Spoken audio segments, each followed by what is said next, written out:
બારડોલીમાં finance કર્મચારીઓના અપહરણ કેસમાં મોટી કાર્યવાહી, 5 આરોપી ઝડપાયા, 1,85,000નો મુદ્દામાલ જપ્ત, મુખ્ય સૂત્રધાર હજુ ફરાર। સુરત જિલ્લા એલસીબીએ બારડોલીના તાજપોર ગામમાં થયેલા ફાઇનાન્સ કંપનીના કર્મચારીઓના અપહરણ અને લૂંટ કેસનો ભેદ ઉકેલ્યો છે। પોલીસે 5 આરોપીઓની ધરપકડ કરી છે અને તેમની પાસેથી 1,85,000નો મુદ્દામાલ કબજે કર્યો છે।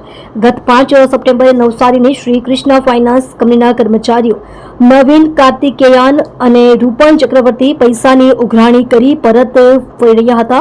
તાજપોર ગામની સીમમાં 6 અજાણ્યા શખ્સોએ તેમનું અપહરણ કર્યું। આરોપીઓએ ચપ્પુ બતાવી ₹24,500 લૂંટ્યા અને મેનેજર પાસે ₹1 લાખની ખંડણી માંગી હતી।